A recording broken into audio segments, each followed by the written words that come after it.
श्री स्वामी समर्थ. स्वामी महाराज तुमच्या सर्व चांगल्या इच्छा पूर्ण करो ही स्वामींच्या चरणी प्रार्थना करते आणि आजच्या या व्हिडिओला सुरुवात करते. आजचा हा व्हिडिओ सामान्य नाही, कारण आज आपण अशा वेळेबद्दल बोलणार आहोत ज्या वेळेला देव जागे असतात, ऋषी तपस्या करत होते आणि आजही ज्यांना या वेळेस जाग येते त्यांचे आयुष्य हळूहळू बदलू लागते. जर तुम्हालाही कधी पहाटे 3 ते 5 या वेळेत आपोआप जाग येत असेल तर तो योगायोग नाही, तो देवांचा संकेत आहे. आजच्या या व्हिडिओमध्ये तुम्हाला कळेल ब्रह्ममुहूर्त म्हणजे नेमकं काय, ही वेळ इतकी शक्तिशाली का आहे, पहाटे जाग येणाऱ्यांचे नशीब वेगळं का असतं, देव कोणते संकेत देतो आणि त्या वेळेत काय केल्याने जीवन पूर्ण बदलतं.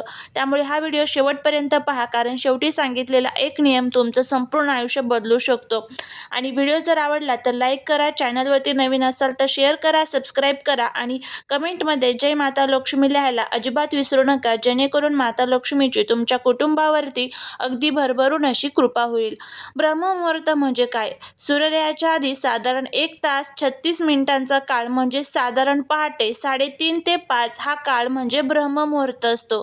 धर्मशास्त्रात आपल्याला काय सांगितले आहे तर ब्रह्ममुहूर्तात उठणारा मनुष्य दैवी ऊर्जेशी जोडलेला असतो. ब्रह्म म्हणजे सृष्टी, परम चैतन्य आणि ईश्वराची ऊर्जा आहे. या वेळेला पृथ्वी शांत असते, आकाश शुद्ध असते, वातावरणात सात्विक ऊर्जा जास्त असते. म्हणूनच या वेळेला देवदेवता, पितर आणि सूक्ष्म शक्ती मानवाच्या सर्वात जवळ असतात.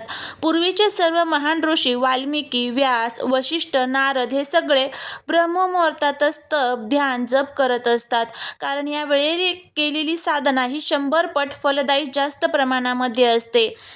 पहाटे 3 ते 5 वाजता जाग येणे म्हणजे काय तर बघा, जर तुम्हाला असं होत असेल, अलार्म न लावता, कोणताही आवाज नसताना अचानक डोळे उघडतात, हे शरीराचे नाही तर आत्म्याचे जागरण आहे. देव कोणाला या वेळेत उठवतो? देव प्रत्येकाला उठवत नाही. देव त्यांनाच उठवतो ज्यांच्यावर विशेष कृपा असते, ज्यांचं मागील जन्माचं पुण्य असतं, ज्यांच्याकडून काहीतरी कार्य अपेक्षित असतं. हे लोक सामान्य नसतात. देव कोणते संकेत देतो? तुमचं मन शांत होतं, अचानक एखादं नाव आठवतं, डोळ्यात पाणी येतं, देवांचे स्मरण होतं, भीती नाही, फक्त शांतता असते. हे सगळं दैवी संकेत असतात.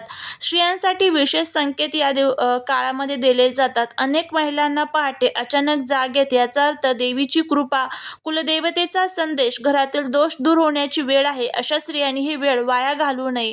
या वेळेत काय करावे? अंथरुणावर बसूनच ओम या मंत्राचा जप करावा, हात जोडून मनात देवाचे स्मरण करावे, पाणी प्या, दिवा लावा, नामस्मरण मंत्र याचे पठण जे आहे तर ते करा. फक्त 5 ते 10 मिनिटं पुरेसे आहेत हे सर्व करण्यासाठी. या वेळेत काय करू नये? मोबाईल पाहू नये, नकारात्मक विचार करू नये, पुन्हा झोपू नये, विशेषतः स्त्रियांनी वाद घालू नये. आणि वैज्ञानिक दृष्टिकोन पाहता या वेळेला मेंदू अल्फा स्टेटमध्ये असतो, स्मरणशक्ती वाढते, तणाव कमी होतो, म्हणूनच ध्यान, प्रार्थना प्रभावी ठरत असते. या वेळेला उठणाऱ्यांचे जीवन कसे बदलते तर आत्मविश्वास वाढतो, निर्णय शक्ती वाढते, पैसा टिकू लागतो, आरोग्य जे आहे तर ते सुधारते, मन प्रसन्न राहते. ब्रह्ममुहूर्ताची साधना म्हणजे सोप्या शब्दात जर तुम्हाला सांगायला गेलं, जर तुम्हाला काहीच जमत नसेल तर फक्त हे करा: हे देवा, मला योग्य मार्ग दाखव, असं मनात म्हणा. देव ऐकतो. या वेळेला तो नक्की ऐकतो. ही वेळ कोणासाठी कठीण असते तर ज्यांचं मन खूप अस्वस्थ आहे, जे खूप पापबुद्धीने वागतात, जे सतत नकारात्मक असतात. पण जर त्यांनाही जाग येत असेल तर तो बदलाचा शेवटचा इशारा असतो. सलग 40 दिवस जर तुम्ही ब्रह्ममुहूर्तात 5 मिनिट देवस्मरण केलं तर जीवनात बदल होतो, अडथळे कमी होतात, मन स्थिर होते. ब्रह्ममुहूर्तात पृथ्वीवरती काय बदल होत असतात तर पृथ्वीचा चुंबकीय ताण स्थिर असतो, वातावरणात प्राणवायू जास्त असतो, आवाज, प्रदूषण, हालचाल कमी असल्याने मानवी मन सहज केंद्रित होतं. म्हणून या वेळेत केलेला संकल्प थेट अवचेतन मनावरती जातो. धर्मशास्त्रानुसार पहाटे जाग येणं मागील जन्माचं पुण्य देखील असू शकतं. ज्यांना अलार्मशिवाय जाग येते त्यांचा आत्मा आधीच साधनेला सरावलेला असतो. मागील जन्मात जप, दान, तप केलेले अनेक लोक यावेळेस सहज जागे होतात. म्हणूनच अनेकांना ही वेळ ओळखीचीच वाटते. देव कोणत्या प्रकारे संकेत देतो तर देव शब्दात नाही, संकेतात आपल्याशी बोलत असतो. काही सामान्य संकेत देतो: मनात अचानक देवाचं नाव येणे, डोळ्यात नकळत पाणी येणे, मन शांत पण गंभीर वाटणे, छातीत हलकी कंपने वाटणे, एखाद्या निर्णयाबद्दल स्पष्टता येणे. हे संकेत दुर्लक्षित करू नका. अनेक महिलांना पहाटे जाग येते, त्यामुळे त्यांनी सुद्धा या संकल्पनेकडे दुर्लक्ष जे आहे तर ते करू नका. या वेळेमध्ये जाग आली तर डोळे बंद करून हे ईश्वरा मला योग्य मार्ग दाखव असे आपल्याला म्हणायचं आहे. या वेळेमध्ये पाण्याचा एक दिव्य उपाय तुम्ही करू शकता. बाजूला ठेवलेल्या पाण्याला हात लावा. या पाण्यासारखं माझं जीवन स्वच्छ होऊ दे. नंतर ते पाणी प्या. परिणाम नकारात्मक विचार कमी होतात आणि शरीर मन शुद्धीकरण होते. त्याचबरोबर जर मंत्र जमत नसेल तर राम, शिव, दुर्गा, विठ्ठल यापैकी एकच नाव 11 वेळा बोला. परिणाम काय होतो तर घरात शांतता येते, मनावरचं ओझं हलकं होतं. स्त्रियांसाठी विशेष म्हणजे केस आणि डोळे. ब्रह्ममुहूर्तात केस बांधून ठेवा. डोळ्यांना पाणी शिंपा. परिणाम मानसिक थकवा कमी होतो. स्त्रीतत्वाची ऊर्जा संतुलित होते. 21 दिवसांचा संकल्प उपाय देखील तुम्ही करू शकता. सलग 21 दिवस ब्रह्ममुहूर्तात 5 मिनिटं शांत बसा. एकच इच्छा मनात ठेवा. परिणाम अडथळे कमी होतात, मार्ग दिसू लागतात. कुलदेवतेचा एक गुप्त उपाय या वेळेला केला तर फक्त मनात कुलदेवतेचे नाव घ्या. यामुळे पितृदोष शांत होतो, घरातील अडचणी देखील कमी होतात. आजचा दिवस कसा हवा याचा संकल्प मनात म्हणा. आज माझा दिवस शांत, सुरक्षित आणि फलदायी असू दे अशी देवाला प्रार्थना करा आणि परिणाम बघा. दिवसाची ऊर्जा बदलते, चिडचिड कमी होते.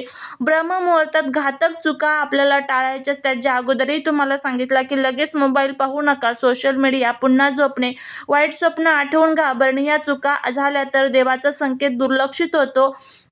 कोणत्याही लोकांनी हा वेळ नक्की वापरावा. सतत अडचणीत असलेल्यांनी नक्की हा वेळ जो आहे तर तो वापरावा. मानसिक ताणात असलेले, घरात वाद असलेले, निर्णय घेता न येणारे, स्त्रिया विशेषतः गृहिणी असतात त्यांनी ह्या वेळेचा जो फायदा आहे तर तो आवर्जून घेतलेला पाहिजे. आपल्या संपूर्ण दिवसाचं वर्गीकरण ह्या वेगवेगळ्या वेळामध्ये केलेले असते. पहाटे जी 3 ते 4 ची वेळ असते तर ती देवांची वेळ असते. या वेळेमध्ये देव अंघोळ करतात. सर्व पृथ्वीवरती देवतत्व जागृत झालेले असते. 4 ते 5 ची जी वेळ असते तर ती ऋषीमुनींसाठी असते. 5 ते 6 ची वेळ ही मनुष्यासाठी असते आणि 7 ते 8 ची जी वेळ आहे तर ती राक्षसांसाठी असते असं म्हणतात. त्यामुळे 7 नंतर शक्यतो करून झोपू नये असंच देखील आपल्या धर्मशास्त्रांमध्ये सांगितलेलं आहे. त्यामुळे 7 पर्यंत प्रत्येक घरातील व्यक्तीनेही उठलंच पाहिजे. आपलं जे काही दिनचर्या आहे तर ती केलीच पाहिजे. जर तुम्हालाही पहाटे 3 ते 5 या वेळेमध्ये जाग येत असेल तर ह्या सर्व गोष्टी तुमच्यासोबत घडतात. त्यामुळे याकडे अजिबात दुर्लक्ष करू नका आणि बघा की आपल्या जीवनामध्ये किती चांगले बदल जे आहेत तर ते आपल्याला बघायला मिळतील. आणि त्याचबरोबर प्रत्येक गोष्ट ज्या वेळेस आपण करतो त्यावरती ज्या वेळेस आपला पूर्ण विश्वास, भक्ती आणि श्रद्धा असते तेव्हाच त्याचे जे फायदे येतात ते आपल्याला बघायला मिळत असतात. त्यामुळे जर तुम्हाला हा व्हिडिओ आवडला असेल तर कमेंटमध्ये ओम नमो भगवते वासुदेवाय नमः लिहायला विसरू नका, जेणेकरून एक विष्णूंची ऊर्जा तुमच्यापर्यंत पोहोचेल आणि सर्व अडचणी ज्या आहेत तर त्या दूर होतील. जर देव तुमच्याशी पहाटे बोलताय तर तुम्ही झोपू राहू नका. हा संकेत ओळखा, स्वतःला बदला आणि जीवनाची दिशा बदला आणि बघा की नक्कीच आपला वेळ जे आहे तर ती बदलेल. प्रत्येक कामामध्ये यश मिळेल. भेटूया पुढच्या एका छानशा नवीन व्हिडिओत एका नवीन माहितीसोबत. श्री स्वामी समर्थ.